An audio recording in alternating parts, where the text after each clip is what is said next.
I'm gonna have to do a big content warning for this, by the way, everyone. If you haven't been following the saga involving one Matt Walsh, today a very disturbing revelation has been found.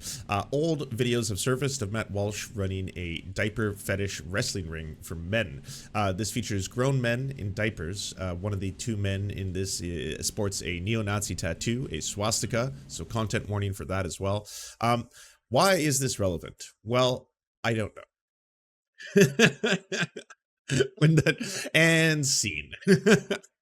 No, actually, this is a lot more insidious than it is silly. It's both. I mean, it's utterly ridiculous. It's kind of like trying to cover that fucking Jordan Peterson story where Jordan Peterson was posting the cock milking fetish porn stuff, and it's just like, yeah, it's utterly ridiculous that these horrifying transphobes, bigots, these people who spend their entire lives making trans kids' lives scarier, are also posting and doing the weirdest fucking shit. The very shit that, like, they, by definition, if it was done by the other side, would consider it grooming, hardcore grooming.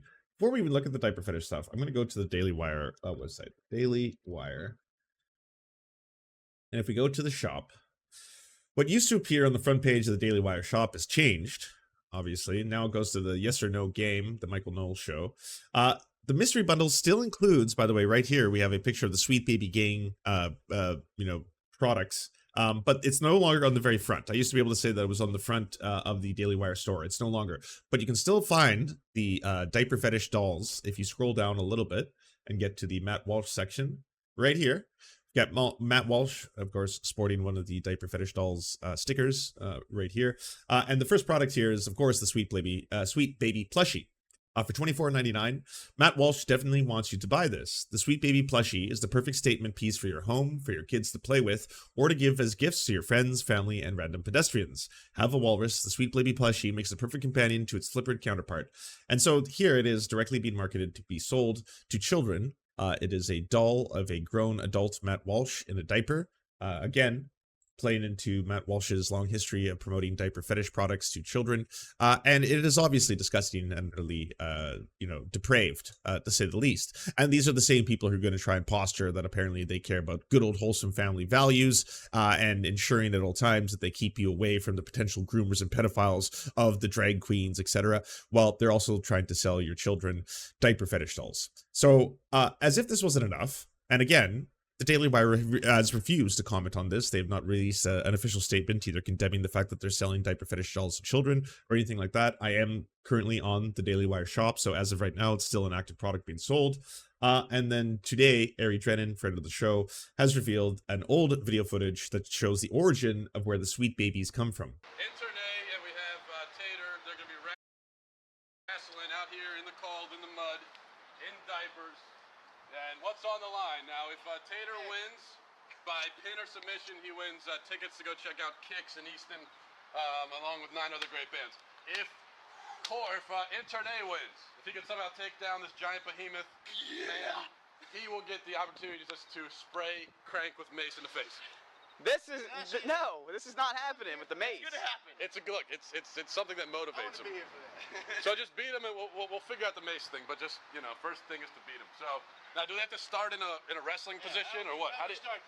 Yeah, there's no reason for them to be in diapers. It's not a requirement. It doesn't enhance the act of wrestling or the terms and conditions that Matt Walsh is trying to set forth. Like, there's obviously intent. Matt Walsh wanted to organize this wrestling match and make sure that both adult men, the grown adults, were in diapers for the event. Yeah, how does this work? I think they just go like 2 gladiators in the arena, man to man, bear to baby Huey. Sumo? Yeah. No, because that'll require ripping at the diaper, and I don't want to see the diaper come off. No, you push, just push. Okay, no, I think it's got to be pin or submission. Diaper wrestling, Madden Crank program. On my word, again. Ready? Swipe.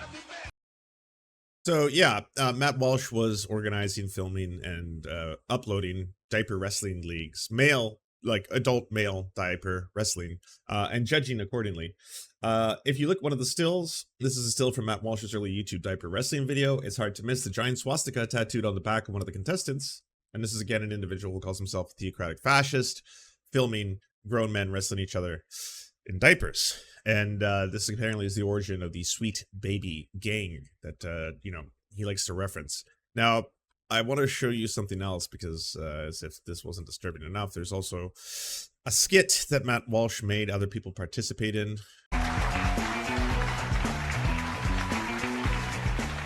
Hello, everybody, and welcome to the search for the Sweet Baby Gang anthem.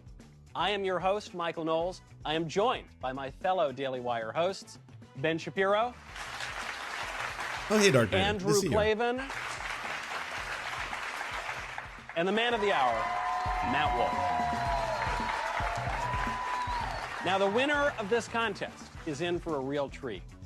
Okay, so keep in mind, you know, the right apparently is getting better at comedy and it's making the left nervous. This is clearly like, so if you join SNL, before you join, you have to do an audition tape. And in that audition tape, you're supposed to do a whole bunch of different characters that you might want to bring to the table, right? And different bits and stuff like that. Some of them might be ones that eventually become household names, you know, years down the road. This seems to be an entire, I would say, motif that Matt Walsh has kind of thrust upon the rest of the Daily Wire. I'm not accusing anyone else of wanting this or directly participating in this until Matt Walsh clearly had elevated this to a level that this was like going to be part of their canon. He will get all of our most recent books. He will also become a part of the Matt Walsh Show legacy. He will be featured in his very song at the introduction to the Reading the Comments section of Matt's show. Now, Matt, I am told that the Sweet Baby Gang has a special name for you. They do. They do. Sweet Daddy Walsh is what they call it. That's my official name. Daddy Walsh.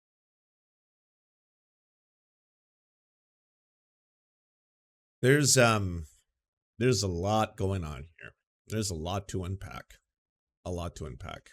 It's gonna rewind this one for everybody. I'm told that the Sweet Baby Gang has a special name for you. They do. They do. Sweet Daddy Walsh is what they call it. That's my official name. Now, again, this is actually part of the Daily Wire's video. Like, you can find this, it's still online. They haven't taken this down. This is still part, again, of their canon. They're still selling these diaper fetish dolls on the front page, directly marketed to children. Daddy Walsh. I expect to be addressed likewise by all of you. Yes, Daddy. Clean up your room. Drew.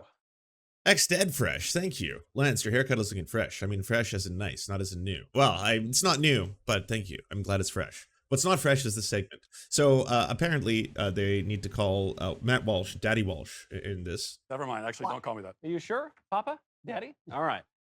I've changed my mind. Andrew Klavan. What do you want? And again, this seems like one of those things that not everyone is excited for as Michael Knowles is. Michael Knowles seems very on board, almost more so than I would say Matt Walsh does. Matt Walsh is kind of like, you know, let's not do too much into this. Don't read too much into it, okay? The leader of Clavanon, the master of the multiverse. Where were you when you first heard of the Sweet Baby Gang?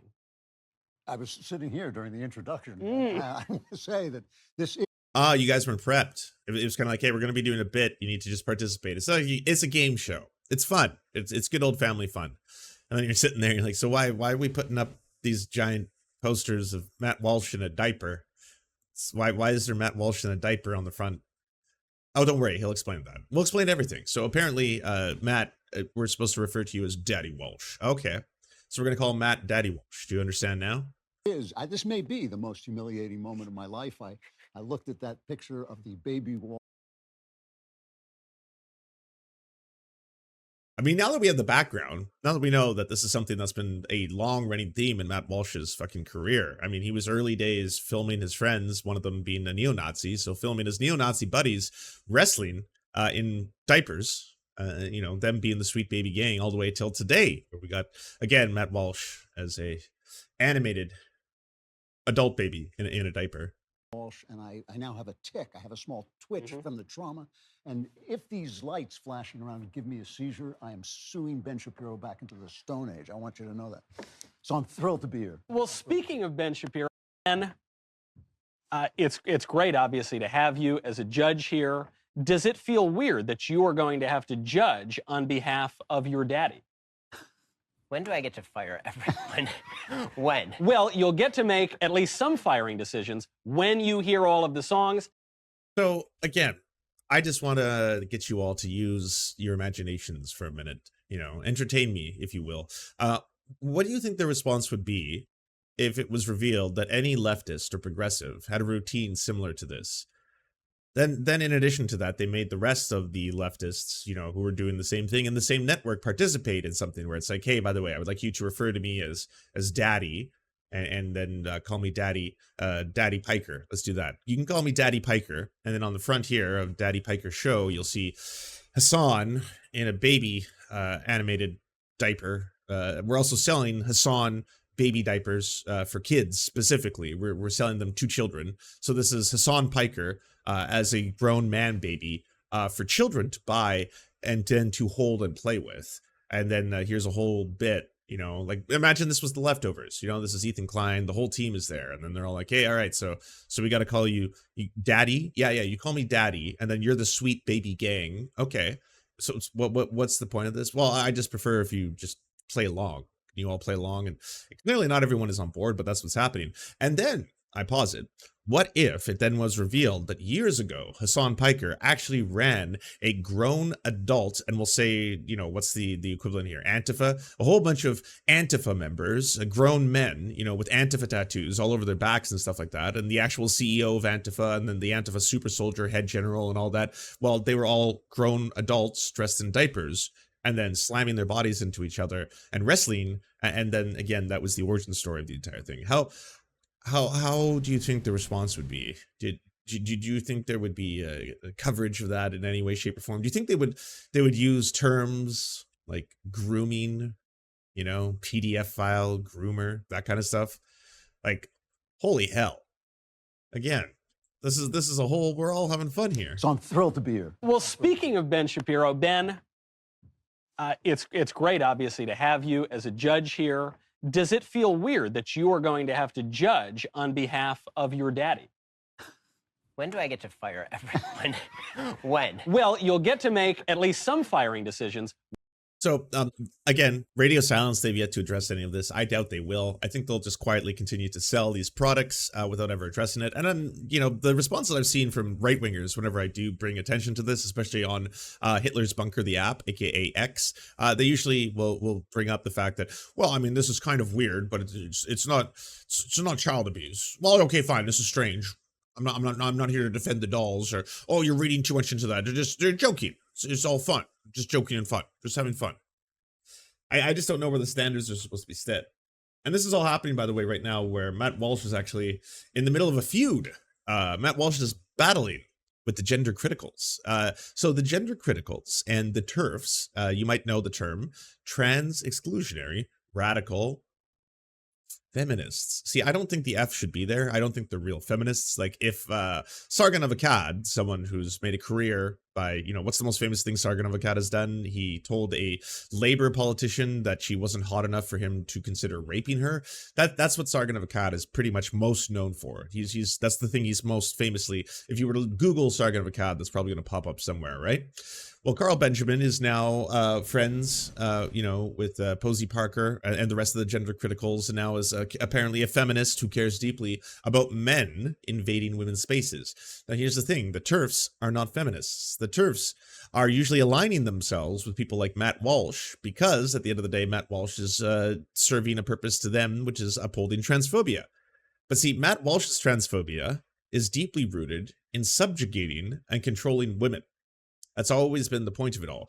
So now Matt Walsh is coming out and really tackling feminism. So all of his old allies, J.K. Rowling was one of them, by the way. J.K. Rowling used to reply to Matt Walsh favorably, being like, oh, yes, your film did an excellent job of showing the disgusting, you know, transgender and stuff like that. Well, yeah, it turns out Matt Walsh, it's not just about controlling trans women. It's about controlling all women. Always has been. The gender-critical feminists that I mentioned earlier are critical of trans ideology. They don't understand how their own movement created it. Let them fight. Let them fight. I am so here for this. It's wonderful. I love the leopards eating each other's faces right now, because now all the gender criticals are coming out and be like, well, Matt Walsh doesn't understand how he's saying that feminism is leading to this, and that we're somehow responsible. He's turning on us. The feminists are the ones who first argued that men and women are basically the same, aside from meaningless anatomical differences. They are the ones who declared that most sex differences are social constructs. Sound familiar? They don't want to admit any of this, of course, so some gender-critical feminists have tried to flip this around and say that those of us with, quote, The point is not to shame legitimate diaper fetishists, but these are people who are deeply obsessed with children. Oh no, we're not kink shaming here. I'm not trying to vilify anyone who may have a kink in a particular direction. This is to point out the hypocrisy of a lot of these individuals engaged in acts which, again, I posit, had it been done in the other direction, well, they would be calling every single person involved in all of this groomers, pedophiles, over and over, groomers, pedophiles. But it would seem when Matt Walsh wants to sell a adult version of himself as a doll in a diaper to children, well, that's completely fine by the right. In fact, it's one of the front page selling products of the Daily Wire. This, again, is an entire empire bigotry that is hyper-focused on vilifying LGBTQ plus people all the time. All the time. Yes. Traditional views on sex have been the ones to set the stage for trans ideology. The feminist writer Helen Joyce made this argument last year when she was in a podcast, and she was asked, it's so good that they infight like this. It's fantastic. Honestly, gender criticals and TERFs versus Matt Walsh is a battle that I am so here for. About my film, What is Woman? And here's what she said. Watch. I don't think it's a great film, funnily. I mean, I'm writing a review of it today for my own newsletter. So, I mean, you know who Matt Walsh is. He's a very conservative Catholic. He's somebody who's anti-abortion, he says feminism is the worst thing that's ever happened to Western civilization, et cetera, et cetera. And I don't think he understands, in fact, I'm certain he doesn't understand, that makes him part of the whole problem. Because the problem, and it's visible all through the film, is that both conservatives like Matt Walsh and gender ideologues that he's mocking, completely fairly, both believe that gender stereotypes and gender roles are inherent to what it is to be a woman. One side uses them to define what a woman is. See, Matt Walsh is a white supremacist, and Matt Walsh also wants to uphold traditionalism. He wants to uphold the idea of the traditional family unit, where the gender roles are going to be just as traditional, right? They're going to be a binary. Men are men, women are women. Women are supposed to be the child bearers and the child tenders, the people who look after the kids, and men are supposed to be, of course, the providers, the conquerors, and then the defenders of that family. He wants to uphold that structure in all its forms. It's one of the reasons why a lot of these, again, misogynists, they are misogynists. They're hardcore misogynists who want to uphold patriarchy. It's why they're hyper-focused on trans women. It's why they barely ever, if ever, mention trans men, because again, this is another form of them trying to subjugate and control women. That's the whole purpose of all of this. Matt Walsh thinks that they're inseparable. He understands that a man is a male person and a woman is a female person, but he thinks a whole load of things follow from that, about who's in charge, who makes the sandwiches, whose voice gets heard, and all of this sort of. Oh, what a surprise. What an absolute surprise. The shocker, if you will. Just came out of nowhere, really. Who knew? Matt Walsh would also have a bit of, let's just say, hang-ups when it came to women's liberation and women's rights and stuff. Yeah, it turns out he's not actually a feminist in any way, shape, or form. In fact, he's a misogynist and a hardcore one. Thing. Well, if you give your average teenage girl the choice between cutting off her breasts, taking testosterone, and having a shot at being seen as the half of humanity that's regarded as truly human, or accepting that she's Matt Walsh's wife in the kitchen making sandwiches and asking him to open the jar, which is very near the end of the film, Oh my God. she'll cut her tits off and take testosterone. Oh my God. So he's part of the problem. Wow. Interesting. Bizarre that, because yeah, it really seems like trans people who undergo transition get a lot of respect in society, especially from the gender criticals. It seems like once that happens, all your problems go away. Then people are very, very super normal about everything. That's interesting, Helen. You're saying that rigid... And by the way, again, let them fight. Let them fight. These are two terrible opinions just bouncing off each other right now. Rigid gender roles, as you would describe them, give rise to trans ideology. Well, Helen... Yeah, I know. I mean, we're now at the point where the gender criticals are saying that Matt Walsh can lead to trans ideology. He is actually part of trans ideology. Who knew all along? Did you watch the section of the film where I go to the Maasai tribe in Kenya? They have extremely well-defined and rigid gender roles and have for literally thousands of years, and they've never even heard of transgenderism.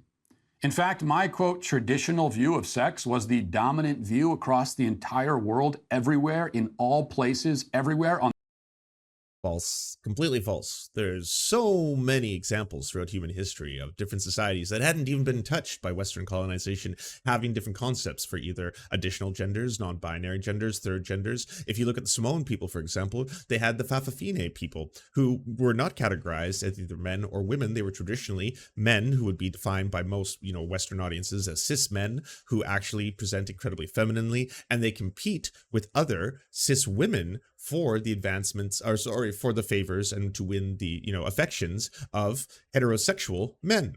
That was the Fa'afafine. They're traditionally what, again, Western societies would deem as cis men, and they are competing for cis women against heterosexual men. And that's something that did not require there to be Western colonization, trans ideology spread throughout the world, or the colonization of ideas in other parts, because there's this weird myth by, I'd say, a lot of the modern anti-trans movement to try and say that, well, trans people didn't really exist. We have no recorded history of them. And it seems like a lot of this has to originate maybe around the Nazis or something to do with Magnus Hirschfeld. We're not entirely sure on the history, but I'm going to try it anyway. Matt Walsh has done revisionist history as well as a form of Holocaust denial to try and downplay the severity of how the Nazis actually treated trans people and how the persecution of Dr. Magnus Hirschfeld led to the first mass book burning by the Nazis.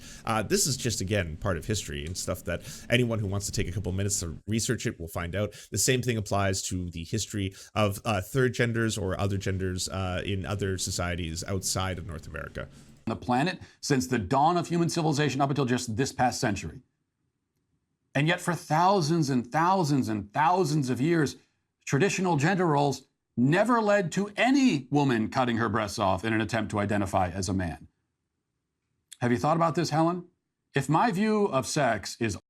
If you look back as far as the pharaohs, there's a specific instance in Egyptian history where there was a pharaoh, and their name escapes me at this moment, but you can Google this, who was part of a dynasty, and it was originally a she/her, as in, she was born she/her, identified as female for a lot of their life. I'm using they, them, because later on they would go to identify as a man, and they would try to rule and govern as a male pharaoh. And well, it cannot be stated that this individual was trans or non-binary. This is, again, one of those examples in human history where you look at and look towards the past as, well, this is defining what are known as traditional gender roles, or what are the typical implications of what a person who is raised as either a man or woman eventually would have to be. The same thing can be said about a Roman emperor, who now we refer to using they, them pronouns, because that Roman emperor at the time was identifying between both being a man, both being a woman, or being neither at various times in their tenure as a Caesar.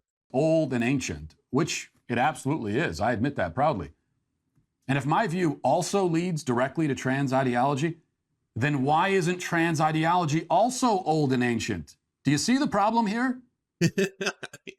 I love that he's wrong on everything, but also he has to go against, like, it's wrong ideas versus wrong ideas. Like, if the gender criticals are trying to say that Matt Walsh is going to lead eventually to trans ideology, I love it's the thing that they feared the most, by the way, which is just trans people existing. So in both directions, they're trying to point the blame game. Like, well, actually, it is you that leads to this terrible thing that I don't like. And then Matt Walsh is like, no, it's you that actually leads to it. Haha. Well, this thing that Matt Walsh espouses leads directly to trans ideology, and yet people have been espousing what Matt Walsh espouses for thousands of years, and trans ideology came along 5 seconds ago. Well, that was a delayed reaction, wasn't it, Helen? That's interesting. No, trans ideology came about directly on the high heels of feminism. Why? Because again, feminists are the ones who first argued that men and women are effectively the same, aside from what they considered insignificant anatomical differences. Which, by the way, is a wild thing to lay at the hands of feminism. Feminism is about the equality between all genders. Yeah, and not treating other people differently because of their gender, not subjugating them because of their gender. That's feminism. And then it's this idea that, like, well, because of feminism, it was about proving that men and women are exactly equal and identical in all ways. And this was just a falsehood. So this led, of course, to trans ideology because reasons. Feminists are the ones who declared that all gender roles and gender stereotypes are social constructs.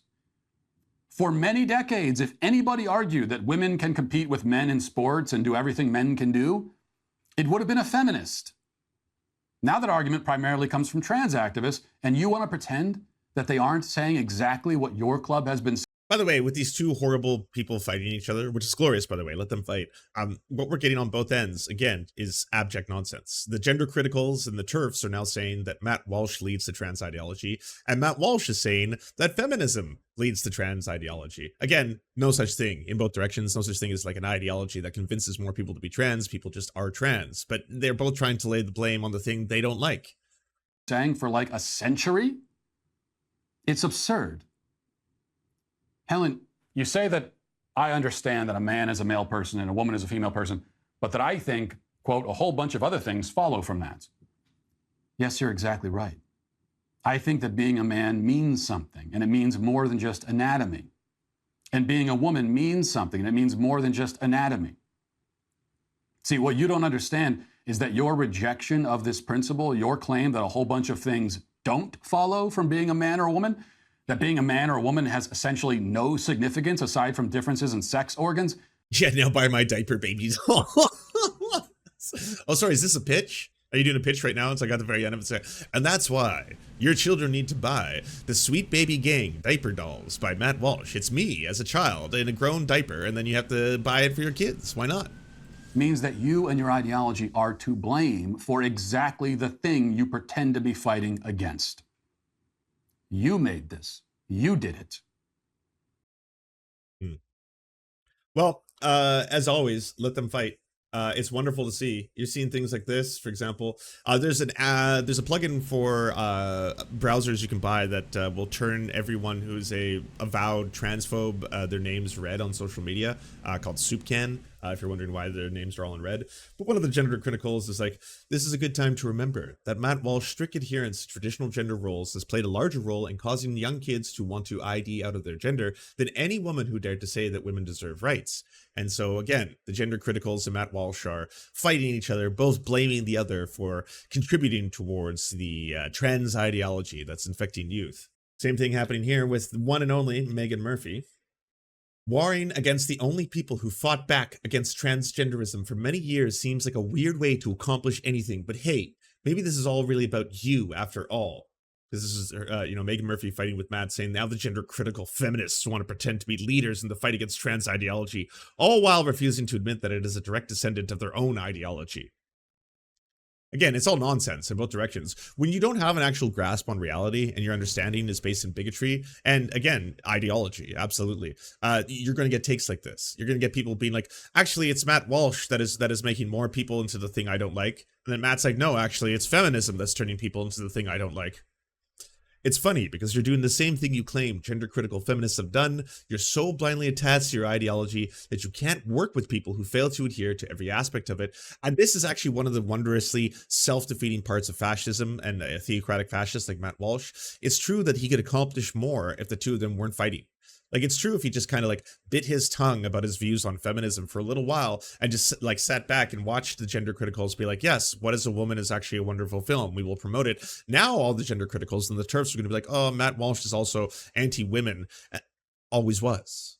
Always was. This, again, you can see this is so deeply rooted in someone's patriarchal subjugation desires. That's what Matt Walsh wants. It's why Matt Walsh never focuses on trans men. It's why most TERFs, and especially male TERFs, by the way, all these people who have been like anti-feminists their entire lives and careers, anti-SJW, anti-woke, anti-everything, now all of a sudden, well, I'm a proud TERF. I'm here to protect women's spaces again. It's why they're always focused on trans women. It's so transparent. They think they found something shiny and new. It's just a new way to be misogynist. They found another way to try and subjugate, objectify, and yes, objectify, often sexually objectifying. They always see trans people as inherently sexual. They always see LGBTQ plus people as inherently sexual. It all plays back into their own, fucked up view of the world. And it's wonderful to see them all fighting each other. Megan Murphy says, it's possible I don't understand their position, but it seems as though there are a number of conservative pundits who claim to oppose gender identity ideology, but are in fact gender ideologues themselves. They are gendered characteristics that are connected to sex and evolutionary biology. But just because I don't happen to identify with those characteristics does not make me not a woman. And the fact that I don't have a particularly feminine personality has not been detrimental to me. You love to see it. The main point is that sex is sex, regardless of how you feel about it. Your view on gender are irrelevant, and it's the fact that you should probably best to get rid of the word and concept entirely. It doesn't seem a necessary concept to me. Just let them all fight. let them all fight each other. It's just so wonderful to see and continue. Yeah. And also, by the way, point out the fact that if, Daily Wire is going to remain silent on this, there is now a long history of Matt Walsh not only engaged in supervising and or promoting wrestling amongst grown adults dressed in diapers, one of them being a neo-Nazi with a swastika tattoo. That's the origin of the Sweet Baby Gang, all the way to now trying to push the Sweet Baby Gang on the Daily Wire staff, getting them to participate in this entire thing that is clearly something that Matt Walsh has been involved in for a very long time, as well as sell now, because he can sell on a large scale, his Sweet Baby dolls and specifically market them to children. Massive old yikes, It's something that should be definitely called out because it's as disturbing as it sounds. Do you enjoy the Serfs but prefer not to have to use your eyeballs? Many are saying this. Well, we've got the solution for you. It's the Serf Times in podcast form, available on most major podcasting networks now. If you enjoy it, please consider leaving a good review and feedback because it really helps the show out, apparently, and it's free, just like the podcast. Thank you kindly to our Lord and Saviors Peyton L. Just and Xander Corvus. Without you, we are nothing. And now, a shout out to our Knights of the Square Table. Amazing Flesh, Anna Loves Riley, Adrian McCarthy, DM Rivera, Doug Cady, Everything Important, Hegbard Celine, Izzy Solidarity, La Media Panza, Matthew Scarborough, Multimondi, Nettle, Omni, Peanut Butter Blonde, Political Papi, Quiet 185, Rachel K, Riley and Anna, Roller Dragon, Kubi, Cernicus, Spinach Monster, Stellar Vision, Sebastian Demmel, Thomas, Trevbot EXE, Lucidry, Words Greenwood, Cheryl Alvarez, Tony Perkins, Thomas, O'Pecker, Travis McClinton, and Victoria Bell. Thank you so much. And a huge shout out to all the other people who make this entire show possible. Without you, it would not exist. If you can support us, please go to patreon.com/theserfs, and even $1 can help unlock all of the little goodies and help make this show entirely possible.